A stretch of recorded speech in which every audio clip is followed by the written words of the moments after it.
आजकल लोगों के अंदर डिप्रेशन की फीलिंग और सुसाइडल टेंडेंसी बहुत तेजी से बढ़ती जा रही है। आए दिन कहीं ना कहीं ये खबरें सुनने को मिलती है और कभी कभी हम खुद भी डर जाते हैं कि चल क्या रहा है, हो क्या रहा है।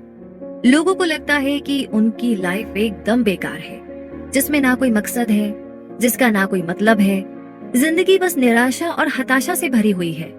लेकिन उनकी असली प्रॉब्लम ये है कि उन्हें अभी तक अपना एलिमेंट नहीं मिला है। अपने एलिमेंट में रहना आपकी लाइफ को एक मीनिंग देता है, ये आपको एनर्जी और खुशी देता है। तो आज की समरी आपको वो क्लियर और सिंपल रास्ता बताएगी जिससे कि आप अपना एलिमेंट ढूंढ पाएंगे। तो आइए समरी को शुरू करते हैं, जिसका नाम है finding your element, how to discover your talents and passions and transform your life, जिसे लिखा है केन रॉबिन्सन ने। इस समरी की अगर बात की जाए तो यहाँ पर आप अपने उस एलिमेंट के बारे में जानेंगे जिसके लिए आपका जन्म हुआ है। अपने एलिमेंट को ढूंढने के लिए आपको 3 प्रोसेस फॉलो करने होंगे।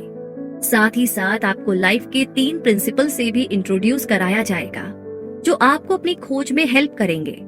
आप अपने एलिमेंट में नेचुरली अच्छे होंगे, पर शायद आपको ये नहीं पता है कि आप इसमें वाकई में कमाल कर सकते हैं। कई ऐसे भी लोग हैं जिन्हें अपने टैलेंट का पता ही नहीं है, लेकिन ये समरी आपको अपनी हिडन एबिलिटीज से वाकिफ भी कराएगी।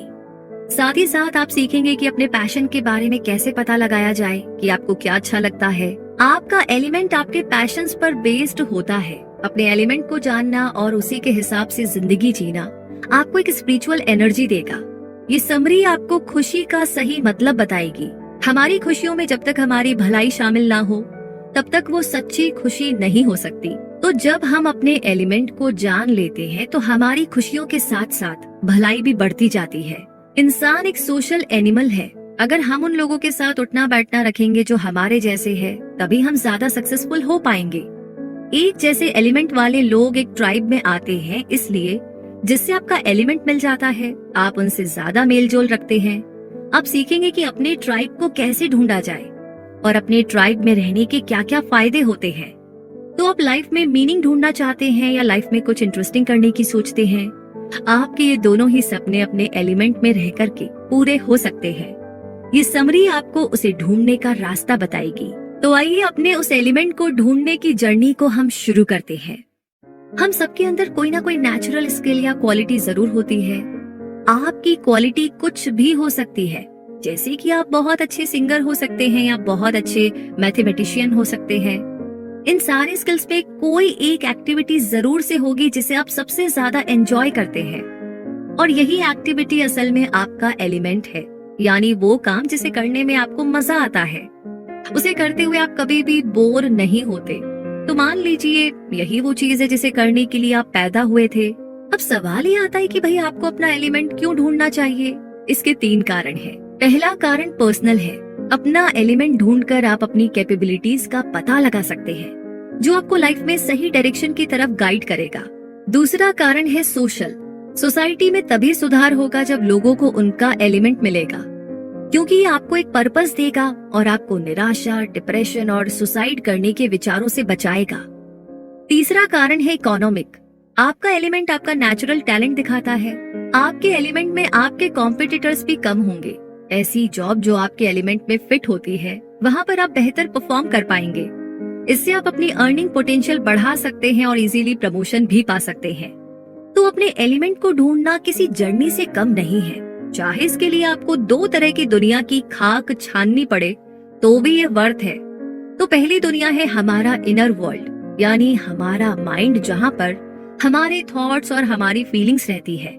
दूसरी दुनिया है आउटर वर्ल्ड, यानी बाहरी दुनिया, आपके आसपास का माहौल जहाँ पर आप दूसरे लोगों के साथ रूबरू होते हैं। अब इन दोनों दुनिया को एक्सप्लोर करने के लिए आपको 3 प्रोसेस फॉलो करने होंगे। पहला प्रोसेस है टर्निंग डाउन द नॉइज, यानी शोर को कम करना। ये एक ऐसी टेक्निक है जहाँ पर सिर्फ अपना इनर वर्ल्ड ही आप एक्सप्लोर करेंगे। आप कोई बाहरी आवाज नहीं सुनेंगे। हम हर वक्त अपने आसपास कई लोगों से घिरे रहते हैं, तो इन लोगों के प्रति हमें अपनी जिम्मेदारियां निभानी है। उन्हें हमसे जो उम्मीदें हैं उन पर हमें खरा भी उतरना होता है, लेकिन ये हमें अपना एलिमेंट पाने से डिस्ट्रैक्ट कर सकती है। वैसे एक और डिस्ट्रैक्शन है इंफॉर्मेशन, यानी कि जानकारी। आज इंटरनेट की वजह से दुनिया बेहद छोटी हो गई है। हम डेली ऑनलाइन कितनी चीजें देखते सुनते हैं, कोई भी इंफॉर्मेशन हो पलक झपकते ही हासिल की जा सकती है। तो ऐसे में हम खुद पर फोकस करने की बजाय इंफॉर्मेशन के इस जाल में भटक सकते हैं। टर्निंग डाउन द नॉइज का मतलब है अपनी लाइफ से इन सारे डिस्ट्रैक्शंस को दूर करना। लेकिन ये आप करेंगे कैसे? इसके लिए आप मेडिटेशन की हेल्प ले सकते हैं, जो आपके माइंड को एकदम क्लियर कर देगा ताकि आप खुद पर ज्यादा फोकस कर पाएं। मेडिटेशन के लिए आपको कोई बहुत ही मुश्किल सा पॉज नहीं बनाना है या जंगल में जाने की जरूरत तो बिल्कुल भी नहीं है। हम आपको एक सिंपल मेडिटेशन एक्सरसाइज बताएंगे जो आप घर पे कर सकते हैं। अपनी पीठ सीधी करके एकदम रिलैक्स होकर के बैठ जाइए। अपने कंधे एकदम ढीले छोड़ दीजिए, आंखें बंद कीजिए और गहरी सांस लीजिए। कुछ सेकंड सांसों को होल्ड कीजिए और फिर धीरे धीरे सांस बाहर छोड़े। अपनी सांसों पर फोकस करते हुए इस प्रोसेस को रिपीट करें। कुछ देर करने के बाद रेगुलर ब्रीदिंग पर आ जाइए।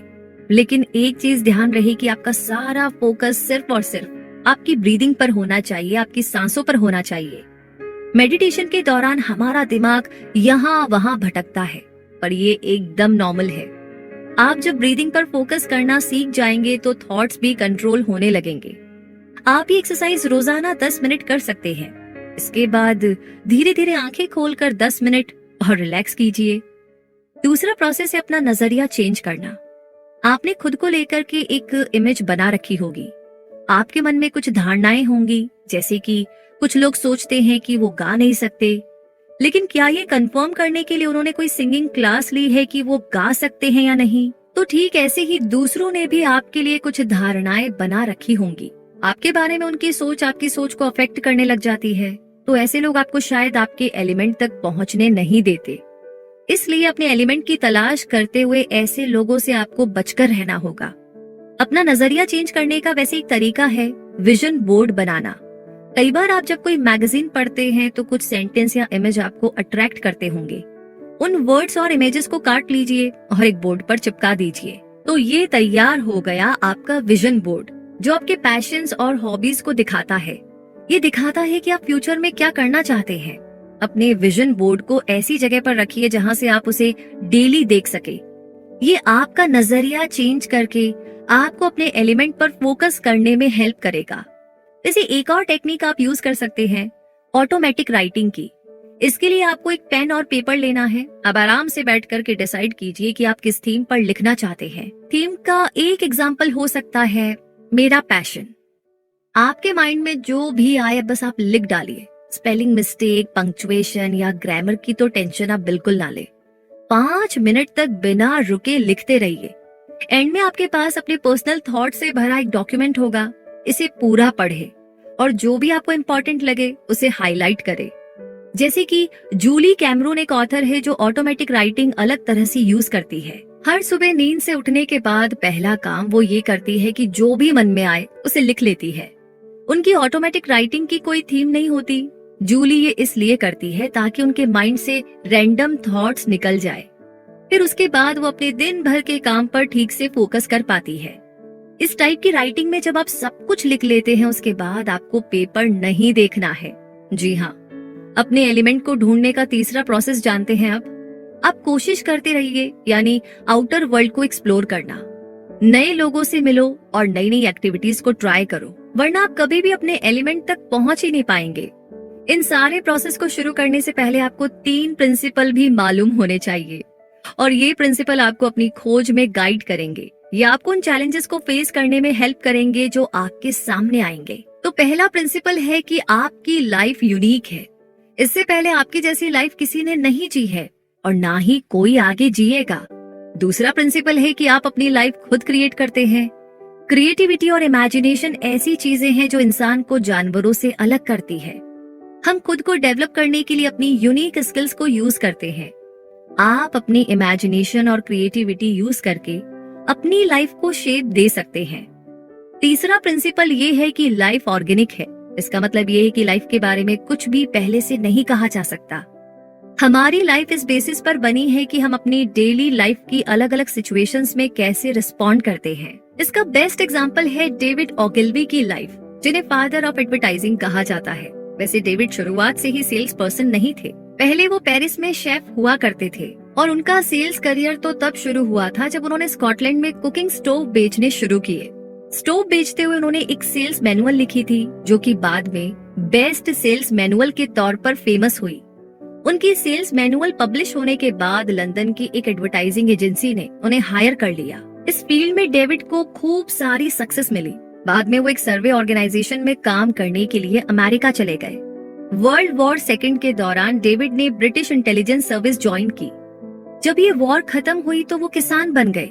10 सालों तक डेविड अमेरिका के ईस्ट कोस्ट में फार्मिंग कम्युनिटी में काम करते थे। उसके बाद वो न्यूयॉर्क वापस आए और मैथर एडवर्टाइजिंग एजेंसी ज्वाइन की। 20 सालों के अंदर डेविड ने इस फर्म को दुनिया की नंबर 1 लीडिंग एडवर्टाइजिंग एजेंसी बना दिया था। आप भी अपनी लाइफ को डेविड के जैसा ही ऑर्गेनिक रास्ता दे सकते हैं, लेकिन इसका मतलब ये नहीं है कि आपको अपनी लाइफ प्लान नहीं करनी चाहिए।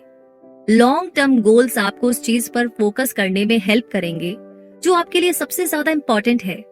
साथ ही प्लानिंग भी उतनी ही जरूरी है ताकि आप शॉर्ट टर्म गोल्स को सक्सेसफुली अचीव कर सके। और इसी के साथ अब अगले सवाल का जवाब जानते हैं। What are you good at? यानी कि आपका एलिमेंट आपके एप्टीट्यूड और एबिलिटीज से तय होगा। एप्टीट्यूड वो नेचुरल टैलेंट है जिसके साथ आप जन्मे हैं। ये एप्टीट्यूड आपको एबिलिटीज में बदलने होंगे। एबिलिटीज के लिए एजुकेशन और प्रैक्टिस की जरूरत पड़ेगी। जैसे कि डेरेक एक बच्चा है जिसके अंदर मशीनरीज को हैंडल करने का एप्टीट्यूड है। 10 साल की उम्र से ही वो मोटरसाइकिल के इंजन खोल करके देखता था कि वो कैसे काम करते हैं और फिर वो उस इंजन को वापस से जोड़ भी देता था। कुछ ही महीनों में उसने अपने भाई की मोटरसाइकिल को रिपेयर करना सीख लिया था। फिर उसने कार इंजन पर हाथ आजमाना शुरू किया। यानी 13 साल की उम्र में डेरेक हर तरह की गाड़ी का इंजन ठीक कर सकता था। डेरेक ने इंजन ठीक करने की इस एबिलिटी के लिए अपने एप्टीट्यूड को यूज किया था, लेकिन उसकी ये एबिलिटी उसके एक्सपीरियंस की वजह से अभी लिमिटेड ही थी। जैसे एग्जाम्पल के लिए वो प्लेन का इंजन ठीक नहीं कर सकता था क्योंकि वो देखने का उसे कभी मौका ही नहीं मिला था। इसके लिए उसे प्रैक्टिस करने की जरूरत पड़ती, तभी वो ये सीख पाता। तो इसी तरीके से कुछ लोग लाइफ में जल्दी ही अपना एप्टीट्यूड ढूंढ लेते हैं, या यूं कहें कि उन्हें मिल जाता है। लेकिन ऐसे बहुत सारे लोग हैं जिन्हें कभी अपना एप्टीट्यूड नहीं मिल पाता। यहाँ पर हम एक सिंपल एक्सरसाइज आपको बता रहे हैं जिससे आप अपना एप्टीट्यूड ढूंढ सके। सबसे पहले एक बड़ा सा पेपर ले लीजिए। इस पेपर पर वो सारी एक्टिविटीज लिखिए जो आप डेली करते हैं। अब इन्हें 3 कैटेगरी में डिवाइड कीजिए। 3 कैटेगरी के एग्जाम्पल है वर्क यानी कि आपका काम, हॉबी यानी कि जो आपको करना अच्छा लगता है, और हाउस होल्ड वर्क यानी घरेलू काम। तो आपको वही कैटेगरी सिलेक्ट करनी है जिसका कोई मतलब हो। अब सोचिए कि आपके अंदर इन सारी कैटेगरीज के लिए क्या क्या एप्टीट्यूड है। जैसे मान लीजिए अगर आप अकाउंटेंट की जॉब करते हैं तो इससे रिलेटेड एप्टीट्यूड है मैथ्स यानी कि गणित। अब हो सकता है कि आपकी हॉबी पेंटिंग हो जिससे रिलेटेड एप्टीट्यूड है क्रिएटिविटी और टैलेंट। तो इन सारे एप्टीट्यूड्स को एक अलग पेपर पर लिख लीजिए। अब उन्हें इस बेसिस पर रैंक दीजिए कि आप उनमें से कितने में अच्छे हैं या बुरे हैं। इसके लिए आप 3 ग्रुप बना सकते हैं, गुड, एवरेज और नॉट सो गुड। लास्ट पे अपने ग्रुप को रिव्यू करें और ये ध्यान रहे कि आपकी रैंकिंग एक्यूरेट यानी कि सटीक हो। ये कंप्लीट होने के बाद गुड एप्टीट्यूड्स को देखिए। ये वो चीजें हैं जिन पर आपको फोकस करना चाहिए। आप इन एरियाज में अपनी एबिलिटीज इजीली डेवलप कर सकते हैं। हालांकि ये टेस्ट उन एप्टीट्यूड्स को नहीं दिखाता जिन्हें अभी तक आपने डिस्कवर नहीं किया है। इस प्रॉब्लम का वैसे एक सोल्यूशन ये है कि आप एप्टीट्यूड टेस्ट लीजिए। ये टेस्ट डिसाइड करेंगे कि आपके एप्टीट्यूड एग्जैक्टली है क्या। फिर उसी हिसाब से आपको बताया जाएगा कि आपको किस टाइप की एबिलिटी अपने अंदर डेवलप करनी चाहिए। आपको ऑनलाइन ऐसे बहुत सारे एप्टीट्यूड टेस्ट मिल जाएंगे, लेकिन ये ऑनलाइन टेस्ट लेते समय आपको सावधान रहना होगा क्योंकि कई बार इनमें ब्रॉड स्टेटमेंट लिखे होते हैं जो आपको कुछ हद तक लुभा सकते हैं। इससे आपको लग सकता है कि पूरा रिजल्ट एकदम सही है। इसे फॉरेर इफेक्ट कहते हैं। इसका एक अच्छा एग्जाम्पल खुद ऑथर केन रॉबिन्सन है, जिन्होंने अपने बेटे के साथ एक एप्टीट्यूड टेस्ट लिया था। इसमें 2 टेस्ट थे। ये 3-3 घंटे के सेशन थे जिसमें उनकी मेमोरी, वोकैबुलरी, मैथ्स और टाइम मैनेजमेंट स्किल्स का टेस्ट लिया गया था। रिजल्ट के कुछ पार्ट एकदम सही थे। इससे पता चलता था कि केन में अपने बेटे से ज्यादा कोऑर्डिनेशन स्किल्स है। दोनों जानते थे कि ये बात एकदम सच है। टेस्ट से ये भी पता चला कि केन के बेटे को केन के मुकाबले म्यूजिक की बेहतर समझ थी। अब जिन्हें अपना एलिमेंट नहीं पता है उन्हें लगेगा कि पूरा का पूरा रिजल्ट ही सही है, लेकिन कैन जानते हैं कि उनका एलिमेंट पब्लिक स्पीकिंग है। टेस्ट कहता है कि उनका एप्टीट्यूड इंटीरियर डिजाइनर के लिए अच्छा है। इससे पता चलता है कि कैसे एप्टीट्यूड टेस्ट बड़ी आसानी से आपको आपके एलिमेंट से दूर भी कर सकता है। साथ ही ये बात भी हमेशा ध्यान में रहे कि आपका एलिमेंट टाइम के साथ बदल सकता है। आपके कई तरह के एप्टीट्यूड हो सकते हैं। टाइम के साथ जो एप्टीट्यूड आपको पसंद या नापसंद हो वो चेंज हो सकते हैं। आपका एप्टीट्यूड आपको अलग अलग फील्ड में भी लेकर के जा सकता है। अब जैसे कि एलिजाबेथ को ही आप देख लीजिए, बचपन से ही वो पेंटिंग में बड़ी टैलेंटेड थी, यानी ये कहा जा सकता है कि उसके अंदर क्रिएटिविटी का एप्टीट्यूड है। एक दिन उसने कॉस्ट्यूम डिजाइनिंग कंपटीशन में हिस्सा लिया और वो कंपटीशन जीत गई। उसने जितनी बार भी इस कंपटीशन में हिस्सा लिया वो हर बार जीती। एलिजाबेथ बड़ी होकर के कॉस्ट्यूम डिजाइनर बनी। उसका एलिमेंट पेंटिंग से कॉस्ट्यूम डिजाइनिंग की तरफ चेंज हो गया था, हालांकि वो सेम एप्टीट्यूड पर फोकस करती रही। आई होप आप समझ रहे हैं। इसलिए आगे थोड़ा और डिटेलिंग में जानने के लिए हमें इस सवाल का भी जवाब ढूंढना होगा। What do you love? मतलब ये कि एप्टीट्यूड ही इकलौती चीज नहीं है जो आपका एलिमेंट डिफाइन करती है। एलिमेंट ऐसी चीज है जिसे लेकर के आप पैशनेट फील करते हैं। पैशन एक तरह का प्यार तो है ही, ये आपको पॉजिटिव स्पिरिचुअल एनर्जी के जरिए पावर भी देता है। लेकिन ये स्पिरिचुअल एनर्जी एग्जैक्टली है क्या, इसे समझने के लिए आपको पहले फिजिकल एनर्जी पर ध्यान देना होगा। आपकी बॉडी की एनर्जी आपके लाइफस्टाइल से अफेक्ट होती है। कुछ खास टाइप के फूड और मेडिसिन आपकी एनर्जी लेवल कम कर सकते हैं। नींद पूरी लेने से भी हमारी फिजिकल एनर्जी बढ़ती है। स्पिरिचुअल एनर्जी सेम तरह से काम करती है। जैसे एग्जांपल के लिए इयॉन एक रॉक बैंड में ड्रमर है। वो पूरा दिन अपने बैंड के साथ परफॉर्म करता और दिन खत्म होने पर थका हारा घर लौटता। इयॉन इस काम से खुश और सेटिस्फाइड है। वो इसलिए क्योंकि उसके अंदर स्पिरिचुअल एनर्जी है। इयॉन अपनी म्यूजिक को लेकर के पैशनेट है, लेकिन इसके साथ ही वो खुद का बिजनेस भी करता है जहां से उसकी मेन इनकम होती है। पूरा दिन अपने काम में बिजी रहने के बावजूद वो अपने पैशन के लिए समय निकाल ही लेता है। इयॉन डेली अपने स्टूडियो में ड्रम बजाने की प्रैक्टिस करता है। जैसे इयॉन की स्पिरिचुअल एनर्जी उसे पावर देती है, ठीक वैसे ही आपकी स्पिरिचुअल एनर्जी भी आपको पावर देगी। पैशन का कोई एक शेप या फॉर्म नहीं है। केन रॉबिन्सन ने ट्विटर पर इस टॉपिक पर लोगों का नजरिया जानने के लिए एक सवाल पूछा था। क्या आप किसी ऐसे इंसान को जानते हैं जिसका काम करना आप बिल्कुल भी सहन नहीं कर सकते? तो एक औरत ने कहा कि उसकी एक दोस्त है जो नाला साफ करने का काम करती है और उसे अपना काम पसंद है। अब जाहिर सी बात है कि इस काम से ज्यादातर लोग नफरत करेंगे। एक और एग्जाम्पल है टीचिंग का। कुछ लोगों को पढ़ाने का काम एकदम बोरियत भरा लगता है, लेकिन ये उन टीचर से जाकर के पूछिए जिन्हें अपने स्टूडेंट्स को पढ़ाने में बड़ा मजा आता है। एक और एग्जाम्पल है रैंडी पार्सन्स। बचपन से ही एक टैलेंटेड गिटारिस्ट रहा है। उसके दोस्त और फैमिली मेंबर्स हमेशा यही कहते थे कि तुम एक रॉक स्टार बन सकते हो, लेकिन रैंडी को ऐसा नहीं लगता कि वो म्यूजिक की फील्ड में अपना करियर बना पाएगा। 18 साल का होते ही उसने अपने सारे गिटार बेच करके मिलिट्री ज्वाइन कर ली। मिलिट्री छोड़ने के बाद रैंडी ने पुलिस फोर्स ज्वाइन की। उसके अंदर इस जॉब के लिए नेचुरल एप्टीट्यूड था। रैंडी के सुपीरियर उसके साथ काम करना पसंद करते थे। उसे लगातार प्रमोशन मिलते गए, लेकिन फिर भी रैंडी अंदर से खुश नहीं था। जो काम वो कर रहा था उसमें उसे कभी सच्ची खुशी नहीं मिली। उसे अपने अंदर एक खालीपन हमेशा महसूस होता रहा। एक दिन रैंडी ने वापस से म्यूजिक की तरफ जाने का डिसीजन लिया, लेकिन इस बार वो गिटार बजाना नहीं बल्कि बनाना चाहता था। रैंडी ने एक स्टोर से कुछ टूल्स खरीदे। वो अपने बेसमेंट में गया और गिटार बनाने की प्रैक्टिस करने लगा। 2 साल तक उसने अपने बेसमेंट में काम किया और गिटार बनाना सीखता रहा। उन 2 सालों में रैंडी ने एक भी गिटार पूरा नहीं बनाया था। उसके बाद उसकी मुलाकात एक फेमस गिटार बनाने वाले आदमी बोस से हुई। बोस को रैंडी का पैशन देख करके बहुत अच्छा लगा। उसने डिसाइड किया कि वो रैंडी को गिटार बनाना सिखाएगा। अब क्योंकि रैंडी पहले गिटार बजाता था, इसलिए उसे बोस के इंस्ट्रक्शन समझने में दिक्कत नहीं हुई। बोस के अंडर में 1 साल की ट्रेनिंग लेने के बाद रैंडी ने खुद का स्टोर खोला और धीरे धीरे उसका बिजनेस चल निकला और आज उसका स्टोर पार्सन्स गिटार पूरी दुनिया में फेमस है। कई फेमस रॉक गिटारिस्ट रैंडी के क्लाइंट है। शायद रैंडी की तरह आप भी शुरुआत में अपना पैशन ना ढूंढ पाए, लेकिन इसका ये मतलब नहीं है कि आप हार मान ले। कुछ लोग सोचते रह जाते हैं कि उनका पैशन क्या है। शायद ही कोई इंसान होगा जिसका कोई पैशन ना हो, और अगर ऐसा कोई है तो जरूर उसे कोई मेंटल प्रॉब्लम होगी, जैसे साइकोपैथी या सोशियोपैथी। कुछ लोग ऐसी चीजें करना भी पसंद करते हैं जिसमें वो एक्सपर्ट नहीं होते, लेकिन आमतौर पर ये प्रॉब्लम की बात नहीं है। कई केसेस में देखा गया है कि पैशन एप्टीट्यूड से ज्यादा पावरफुल बन जाता है। वो इसलिए क्योंकि पैशन आपको और भी ज्यादा कड़ी मेहनत करने के लिए मोटिवेट करता है। पैशन आपको और भी ज्यादा क्रिएटिव बना सकता है। कई लोग ये सोच करके परेशान होते हैं कि उन्हें अपना एलिमेंट कब मिलेगा।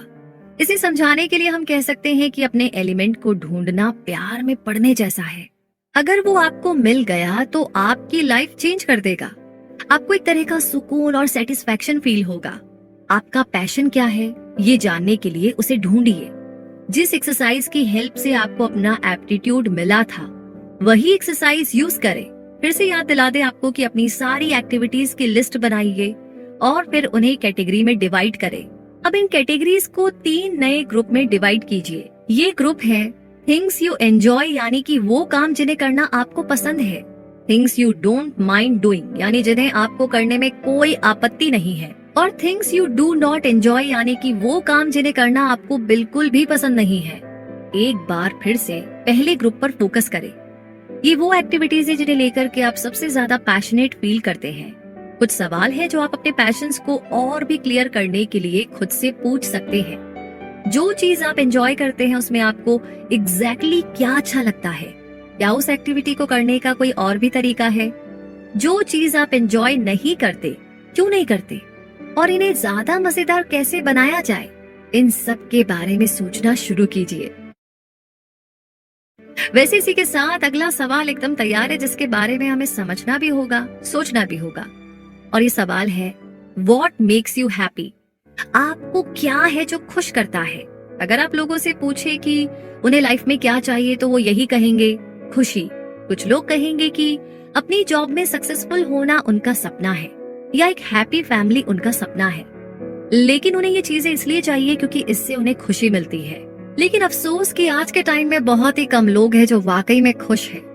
आज लोग पहले से कहीं ज्यादा अमीर जरूर है। आज टेक्नोलॉजी ने हमारी लाइफ पहले से कहीं ज्यादा आसान बना दी है, लेकिन उसी मात्रा में डिप्रेशन और सुसाइडल टेंडेंसी भी बढ़ती ही जा रही है। आज लोग सक्सेसफुल तो हैं मगर खुश नहीं हैं। इसकी एक वजह शायद ये हो सकती है कि लोग गलत जगह पर खुशी ढूंढ रहे हैं। हम में से ज्यादातर लोगों को लगता है कि पैसे से हम हर सुख, हर खुशी खरीद सकते हैं। लेकिन क्या ये वाकई में सच है? नहीं। यूएस में उन लोगों पर एक स्टडी की गई जिनके पास $10 मिलियन से भी ज्यादा पैसे हैं। इस स्टडी से पता चला कि उनमें से ज्यादातर लोगों का यही मानना था कि पैसा प्रॉब्लम सॉल्व करने की बजाय और बढ़ाता है। यानी पैसा अपने साथ कई तरह की परेशानियां भी लेकर आता है। इसलिए ये खुशी पाने का जरिया तो हो ही नहीं सकता। लेकिन फिर एक सवाल और खड़ा होता है, खुशी आखिर है क्या और इसे बढ़ाया कैसे जा सकता है? तो सोंजा ल्यूबोमिर्स्की एक साइकोलॉजिस्ट है जिनका कहना है कि खुशी कोई टेम्परेरी इमोशन नहीं है, बल्कि ये तो एक लास्टिंग भावना है जो दिखाती है कि आपकी लाइफ अच्छी चल रही है। ऐसा कोई मौका याद कीजिए जब आपको वाकई में बड़ी खुशी हुई थी। शायद जब आपको अवार्ड मिला था या फिर जब आप ऑनलाइन गेम जीते थे। लेकिन खुशी की ये फीलिंग्स टेम्परेरी होती है। जब आपके साथ कुछ अच्छा होता है तो आप खुश हो जाते हैं, लेकिन सच्ची और लंबे समय तक रहने वाली खुशी आपको तभी मिलेगी जब आप अपने एलिमेंट में होंगे। जैसे कि यास्मिन हिलाल एक प्रोफेशनल बास्केटबॉल प्लेयर है जो करीब 1 दशक से इजिप्शियन नेशनल टीम के लिए बास्केटबॉल खेल रही है। इतना ही नहीं, वो बेहद स्किल्ड बायोमेडिकल इंजीनियर भी है। उसकी लाइफ का एक दौर ऐसा भी था जब वो इस फील्ड में बहुत सक्सेसफुल रही थी। यास्मिन को ये दोनों काम पसंद है, बास्केटबॉल खेलना और बायोमेडिकल इंजीनियरिंग भी। उसे गेम्स में जीतकर जितनी खुशी मिलती है उतनी ही नई मशीन बनाकर मिलती है। हालांकि ये दोनों ही फील्ड यास्मिन की लाइफ को लंबे समय तक रहने वाली खुशी नहीं दे पाते, लेकिन इसके बावजूद वो काफी हद तक अपनी लाइफ से सेटिस्फाइड है। एक दिन 3 गरीब बच्चों ने यास्मिन से कुछ पैसे मांगे। यास्मिन ने उन पर तरस खाकर कुछ पैसे दे दिए, लेकिन वो और पैसे मांगने लगे। उस वक्त यास्मीन के पास और पैसे नहीं थे, इसलिए उसने उन्हें वादा किया कि वो उन्हें अगले दिन और पैसे देगी। इस घटना का यास्मीन पर काफी गहरा असर पड़ा। उसके आस पड़ोस में न जाने कितने ही गरीब और लाचार लोग थे, लेकिन यास्मीन का ध्यान कभी भी उनकी तरफ गया ही नहीं था। वो हमेशा अपने करियर में बिजी रही। तभी उसे एहसास हुआ कि वो कितनी लकी है जो उसके पेरेंट्स ने उसे कंफर्टेबल जिंदगी दी, एजुकेशन दी, उसे इस लायक बनाया कि वो अपने पैरों पर खड़ी हो सके। उसे उन गरीब बच्चों पर बड़ा तरस आया जो सड़कों पर भीख मांगते थे।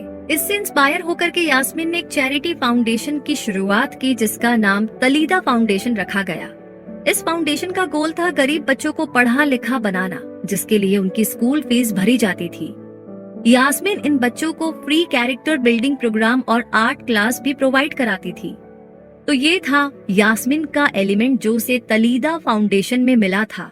जब वो इंजीनियरिंग फर्म में काम करती थी, उस वक्त भी उसके मन में इन गरीब बच्चों की मदद का ख्याल आता था। फाउंडेशन खोलने के 3 महीने के बाद ही यास्मीन ने अपनी जॉब छोड़ दी। अब उसका सारा फोकस फुल टाइम चैरिटी पर था। ये काम उसके लिए इतना सुकून भरा था कि उसे पूरा होने का एहसास होता था। सिर्फ खुशी पर फोकस करना काफी नहीं है। हो सकता है कि आप अपनी जिंदगी की बहुत सारी एक्टिविटी एंजॉय करते हो, लेकिन फिर भी आपको अंदर से खालीपन का एहसास होता हो। इसके बजाय आप खुशी को अपने वेल बीइंग की तरह देखिए। वेल बीइंग को हम 5 कैटेगरी में डिवाइड कर सकते हैं। इनमें से एक भी कैटेगरी में वीक परफॉर्मेंस आपके ऊपर नेगेटिव इम्पैक्ट डाल सकती है। तो पहली कैटेगरी आती है आपके करियर की वेल बीइंग। ये तब पूरी होगी जब आप अपनी डेली एक्टिविटीज को एंजॉय करेंगे। सेकंड कैटेगरी आती है सोशल वेल बीइंग। ये तब होगा जब आपके रिलेशनशिप्स प्यार से भरे होंगे और मजबूत होंगे। तीसरी कैटेगरी है फाइनेंशियल वेल बीइंग, यानी कि अपनी इकोनॉमिक सिचुएशन पर कंट्रोल होना। चौथी कैटेगरी आपकी फिजिकल वेल बीइंग है। ये तब होगा जब आपकी सेहत अच्छी रहेगी। पांचवी कैटेगरी है कम्युनिटी वेल बीइंग। ये तब पूरी होगी जब हमारे आसपास के सब लोग हमें प्यार और रिस्पेक्ट देंगे। आपको असली खुशी तभी मिलेगी जब आप इन 5 कैटेगरी को पूरा करेंगे। बहुत से लोग तर्क करते हैं कि उनकी खुशी उनके कंट्रोल से बाहर है, लेकिन ऐसा नहीं है। आपकी खुशी को मेन 3 फैक्टर अफेक्ट करते हैं, आपका माहौल, बायोलॉजी और आपका बिहेवियर। इन तीनों में से आपका बिहेवियर 40% तक आपकी खुशी को अफेक्ट कर सकता है, लेकिन बिहेवियर हमारे अपने कंट्रोल में है। हम क्या चूज करेंगे, क्या फील करेंगे, ये हमारे हाथ में है। ग्रेट चेन रूबिन एक ऑथर है जो कि कई सालों से हैप्पीनेस पर यानी कि खुशी पर स्टडी कर रही है। वो कहती है कि खुश रहने का एक ही तरीका है। आप ये सोचिए कि आप खुश हो, बस। जब आपको आपका एलिमेंट मिल जाए तो अपने अंदर ये माइंडसेट को डेवलप कर लो। खुश रहने का वैसे एक और तरीका है गेटिंग ओवर योरसेल्फ, यानी कि सिर्फ अपने बारे में सोचने की सोच को बदलो। दूसरों की खुशियों और उनकी जरूरतों को भी समझो। ये चीज हमें यास्मीन हेलाल के केस में एकदम साफ दिखाई देती है। आपको ये चीज ध्यान में रखनी होगी कि अपने एलिमेंट में रहना कोई परमानेंट हैप्पीनेस की गारंटी नहीं देता है। लाइफ में प्रॉब्लम्स तो फिर भी रहेंगी और बुरे लोग भी आपको मिलते रहेंगे, पर हाँ, अपने एलिमेंट में रहने की वजह से आपको इन चीजों का ज्यादा फर्क नहीं पड़ेगा। क्योंकि जब आप वाकई में खुश रहते हैं, फिर इस बात से फर्क नहीं पड़ता कि लोग कैसे हैं, हालात कैसे हैं। है ना इंटरेस्टिंग? सोचने में कितना अच्छा लग रहा है। सोचिए जब ये एलिमेंट आपको मिल जाएगा तो क्या होगा। वैसे अभी जर्नी हमारी पूरी नहीं हुई है, यानी कि अभी हमें अगले सवाल का जवाब भी ढूंढना है। Where's your tribe? मतलब ये कि इस दुनिया में हर इंसान यूनिक है, लेकिन आपके पैशन और इंटरेस्ट नहीं। आपका एलिमेंट ऐसी चीज नहीं है जो आपके लिए यूनिक हो। ऐसे कई और लोग हैं जो आपका एलिमेंट शेयर करते हैं। यही वो लोग हैं जो आपका ट्राइब बन सकते हैं। अपने एलिमेंट में होने का मतलब अपने ट्राइब में फिट होना। आपको अपने एलिमेंट के लोगों का कल्चर एप्रिशिएट करना चाहिए। जैसे मान लीजिए किसी काम या एक्टिविटी को लेकर के आप बहुत ज्यादा पैशनेट है, लेकिन उससे जुड़ा कल्चर आपको पसंद नहीं है, तो इसका मतलब वो काम आपका एलिमेंट नहीं है। अब जैसे जॉन का ही एग्जाम्पल ले लेते हैं। वो फुटबॉल का अच्छा खिलाड़ी है, उसे इस गेम में एक प्रोफेशनल प्लेयर बनने का भी मौका मिला, लेकिन जॉन ने इस मौके को हाथ से गंवा दिया क्योंकि उसे प्रोफेशनल एथलीट्स का कल्चर पसंद नहीं था, बल्कि जॉन को कैजुअल टीम्स के साथ खेलने और उन्हें कोच करने में ज्यादा मजा आता है। तो फिर आपके एलिमेंट से मैच करते ट्राइब्स का होना आपके लिए इतना इम्पोर्टेंट क्यों है? वो इसलिए क्योंकि आपको अपने ट्राइब में रहने के 4 फायदे मिलते हैं। अफर्मेशन, गाइडेंस, कोलैबोरेशन और इंस्पिरेशन, ये चारों चीज आपको किसी भी काम में सक्सेसफुल होने के लिए चाहिए। अफर्मेशन यानी कि सपोर्ट, आपको इससे एक सपोर्ट की फीलिंग मिलती है। जब आप ट्राइब के साथ जुड़े होते हो तो आपको एहसास होता है कि आपका पैशन नॉर्मल है, यानी आपके जैसे और भी लोग हैं जो सेम पैशन शेयर करते हैं।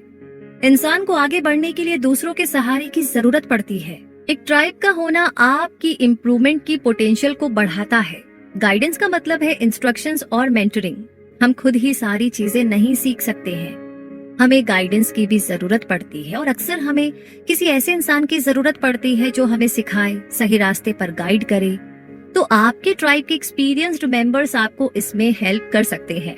कोलैबोरेशन का मतलब है साथ मिलकर के काम करना। एक ट्राइब के मेंबर्स अक्सर साथ मिलकर के सब कुछ करते हैं ताकि एक दूसरे से सीख सके। नॉलेज एक ऐसी चीज है जो इंसान दूसरों से शेयर करता है। इससे पूरी ट्राइब को अपने एलिमेंट में सुधार करने का मौका मिलता है। कोलैबोरेशन से आपको नए दोस्त और नए प्रोजेक्ट ढूंढने में हेल्प मिलती है।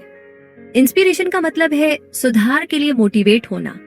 आपको अपनी ट्राइब में कुछ बहुत ही सक्सेसफुल लोग पक्के से मिलेंगे। उनकी कहानी आपको और ज्यादा मेहनत करने के लिए इंस्पायर करेगी और आप अपने फ्यूचर गोल्स अचीव करने में जी जान से जुट जाएंगे। अगर आप किसी ट्राइब में नहीं हैं तो आपको ऐसे लोग भी नहीं मिलेंगे जो आपको इंस्पायर कर पाए। द मैक मैगजीन इन्वेस्टर्स और थिंकर्स के ट्राइब को टारगेट करती है।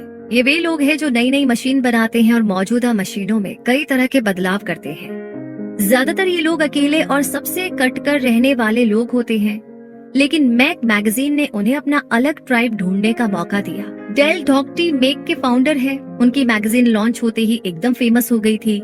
मैक नए गैजेट और बदलावों के बारे में स्टोरीज पब्लिश करता है।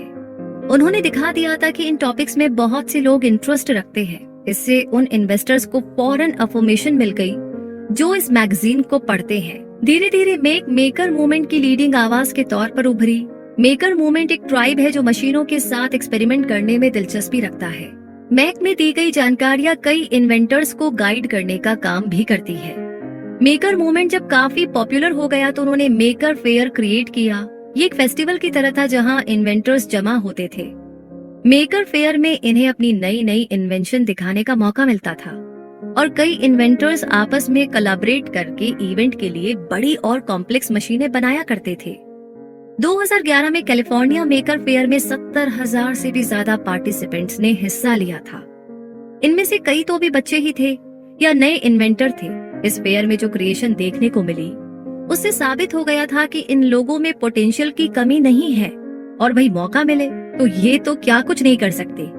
जो नौजवान ट्राइब ज्वाइन करते थे उनके लिए ऐसे इवेंट्स काफी इंस्पायरिंग होते थे। कभी कभी अपने ट्राइब में जाने का एक फायदा ये भी होता है कि आपको अपना एलिमेंट पता चल जाता है। आप इसके लिए एक सिंपल एक्सरसाइज कर सकते हैं। आराम से बैठ कर के सोचिए कि आपको किस टाइप का ट्राइब चाहिए। नीचे कुछ सवाल है जिनके जवाब आपको देने हैं। आपको लोगों में क्या इंटरेस्टिंग लगता है? किस टाइप की पर्सनैलिटी के लोग आपको अट्रैक्ट करते हैं? आपके लिए ट्राइब में क्या चीज सबसे ज्यादा मैटर करती है? आप लोगों पर ज्यादा फोकस करते हैं या उनके काम पर? ये ऐसे सवाल है जिनके जवाब आपको ढूंढने होंगे, तभी आप अपनी पसंद का ट्राइब ढूंढ पाएंगे। हो सकता है उनका और आपका एलिमेंट सेम ही हो। पुराने समय में लोगों को अपना ट्राइब ढूंढने में काफी दिक्कतें आती थी, लेकिन आज ऐसा नहीं है। आज के टाइम में इंटरनेट की मदद से सब कुछ बहुत इजीली मिल जाता है। बस आपको गूगल सर्च करना है और पलक झपकते ही आपके पैशन से मैच करते हुए ट्राइब आपको मिल जाएंगे। इसी तरह सोशल मीडिया पर भी आपको सेम पैशन और इंटरेस्ट वाले लोग मिल जाएंगे। तो इसी के साथ हम पहुंच गए हैं अब इस समरी के कंक्लूजन पर, यानी कि हमने क्या क्या सीखा, कितना हमें याद है और कहां कहां पर हमें एक्शन लेना है। एक बार फिर से दोहराते हैं। मुद्दा मामला ऐसा है कि सबसे पहले आपने सीखा कि हमें अपना एलिमेंट ढूंढना है जो पर्सनल, सोशल और इकोनॉमिक रीजन से आपके लिए बेहद जरूरी है। अपने एलिमेंट को ढूंढने के लिए 3 प्रोसेस है जो आपको फॉलो करने हैं। Turning down the noise, changing your perspective और गिविंग इट अ ट्राई। तो अपने एलिमेंट को ढूंढते समय आपको 3 प्रिंसिपल हमेशा याद रखने चाहिए। ये बात ध्यान रहे कि आपकी लाइफ यूनिक और ऑर्गेनिक है। ये आपकी जिंदगी है, इसलिए इसे खुद क्रिएट करें। दूसरी चीज, आपने अपने एप्टीट्यूड और एबिलिटीज के बारे में भी समझा। जिन चीजों में आप नेचुरली अच्छे हैं वो आपका एप्टीट्यूड है। आपका एलिमेंट आपके एप्टीट्यूड से डिसाइड होगा। एप्टीट्यूड आपको कई एबिलिटीज डेवलप करने में हेल्प करेगा तो जैसे जैसे आप ग्रो करते हैं आपका एलिमेंट भी चेंज हो सकता है, इस बात को हमेशा ध्यान रखें। तीसरी चीज, पैशन भी हमारे एलिमेंट को काफी हद तक अफेक्ट करता है। पैशन एक तरह का प्यार है जो हमारी स्पिरिचुअल एनर्जी को बढ़ाता है, इसलिए हम कह सकते हैं कि हमारे एलिमेंट के लिए पैशन ही सबसे इम्पोर्टेंट फैक्टर है। ये आपके एप्टीट्यूड से भी ज्यादा पावरफुल हो सकता है। चौथी चीज आपने सीखी कि कैसे अपने एलिमेंट में होना आपको सबसे ज्यादा खुशी देता है। आपका एलिमेंट आपको long lasting sense of purpose और खुशी देता है। ये आपकी वेलबींग को भी इम्प्रूव करता है। आपकी ओवरऑल ग्रोथ के लिए 5 तरह की वेलबींग जरूरी है: career wellbeing, social wellbeing, financial wellbeing, physical wellbeing और कम्युनिटी वेलबींग। फाइनली आपने अपनी ट्राइब को ढूंढने के फायदे के बारे में जाना। आपका ट्राइब उन लोगों का ग्रुप है जिनके इंटरेस्ट और पैशन आपसे मिलते हैं। ये आपको अफर्मेशन, गाइडेंस, कोलैबोरेशन और इंस्पिरेशन देते हैं। आपको शायद लगता होगा कि आपकी लाइफ तो मीनिंगलेस है। आप शायद सोचते होंगे आप सिर्फ अपनी ड्यूटी कर रहे हैं और दिन काट रहे हैं। अगर ऐसा है तो इसका मतलब है कि आप वो नहीं कर रहे हैं जिसके लिए आपने जन्म लिया है। आपने क्यों जन्म लिया है, ये पता करना आपका काम है। अपने एलिमेंट को ढूंढ करके आप अपना पर्पस ढूंढ सकते हैं। आपका एलिमेंट ही आपको सच्ची खुशियां और सेंस ऑफ फुलफिलमेंट दे सकता है। तो इसी के साथ ये समरी यहीं पर कंप्लीट होती है, लेकिन अगर हमें कंप्लीट महसूस करना है तो हमें अपने उस एलिमेंट को ढूंढना होगा। और ढूंढने के लिए हमें क्या क्या करना होगा, ये हमने समरी में जाना। तो ये समरी आपको कैसी लगी, और इस समरी के खत्म होते ही, कंप्लीट होते ही कौन सी एक लाइन आपके दिमाग में आई, क्या महसूस किया आपने, कमेंट सेक्शन में लिख करके जरूर शेयर कीजिएगा। अगली समरी का नाम हमें लिख दीजिए जो आप सुनना चाहते हैं। हमेशा खुश रहिए, मुस्कुराते रहिए और अपने एलिमेंट को ढूंढने के लिए अभी से तैयारी